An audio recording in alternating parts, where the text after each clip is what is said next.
quick show of hands, how many people here have ever had the worst day of their lives and just one simple, kind, small act helped them get through it?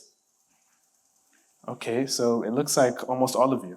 Well, that is exactly what I want to talk about today.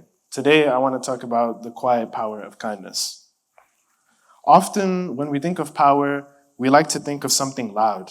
We think of authority, influence, wealth, status, things of that nature. We picture leaders, politicians, celebrities, or people who are able to fluently control situations. But there's another kind of power that doesn't require such attention. It doesn't demand respect, and it certainly doesn't try to impress anybody. And yet it can still hold this innate ability to change people's lives. That power is kindness. Kindness wasn't designed to make headlines. Nobody becomes famous for checking on a friend or opening a door for somebody carrying a lot of things. But the most meaningful kindness often happens, believe it or not, when nobody else is watching. It happens behind closed doors, which is exactly what every single one of us are talking about here tonight. In those small moments, in those quiet decisions, that is exactly what makes it so powerful. Because it doesn't come from ego or the attention of others. It comes from character and oneself. For a second, I want you all to think about the small things in life, like a friend noticing that you're quiet and asking you if you're okay, or somebody helping a stranger carry something heavy to their car, or even something as simple as choosing to listen instead of have something to say or judge. Even a simple compliment can make someone feel better. These things may seem small, like I said before, but they have this innate ability to leave a long-lasting impression on those around us. Sometimes, one kind moment can remain in someone's head for years, even their entire life, depending on how it comes off. The truth is, we do not always know what somebody else is going through. The person sitting right next to you could be going through something you could never imagine. Stress, family problems, or a pressure that they rarely talk about, maybe never talk about. Many people in public seem good at hiding the things they go through. And because of this, we don't know what's really going on. But that's exactly why it's important that we be kind to one another. Because through kindness, we can remind one another that they are not always going to be alone in whatever they are going through. Kindness also has this powerful ripple effect. When somebody experiences kindness, it often inspires them to pass it on to another person. It spreads further than we might ever come to see.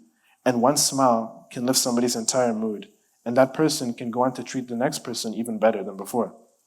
One act of patience can stop an argument from even growing.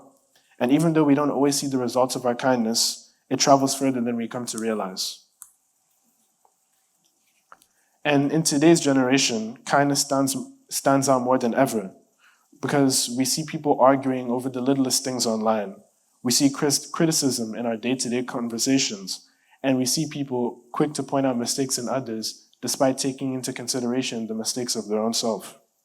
Sometimes it feels like being rude is normalized, and being kind is a rare thing when it's not actually supposed to be. And yet that's exactly why kindness is so powerful, because it changes the tone of a room. It breaks the tension within it, and it reminds people that compassion can still exist in this modern world. Now, despite all that's been said and done, kindness isn't always easy. Do not ever forget that. It takes a large amount of effort, patience, and self-control.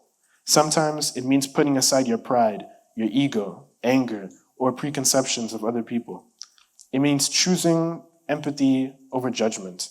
It means being respectful even when the person you are dealing with is not being respectful towards you. Anyone can be kind when life is easy, but the real strength is being kind when it is difficult. Some of the strongest forms of kindness are silence. It's checking on somebody late at night. It's staying with a friend who feels alone. It's supporting even when it may feel inconvenient. And it's forgiving somebody despite hurting you. Now, it's not because they deserve it, but it's because you should refuse to settle for anything besides that.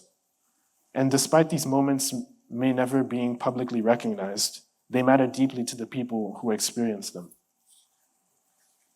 Now, kindness doesn't only affect you. I've been talking a lot about how it affects other people, but it affects us too. Psychologically, kindness releases dopamine, which is linked to reward. and it releases oxytocin, which is linked to happiness. It strengthens and trusts and builds connections between one another, which is exactly why kindness reduces stress and anxiety. Kindness is not weakness. It is strength. It takes strength to care when it would be easier not to. So the next time you are given an opportunity to be kind, I strongly urge every single one of you to take it, because those quiet moments are able to generate so much power, a power that we may never come to realize. Thank you.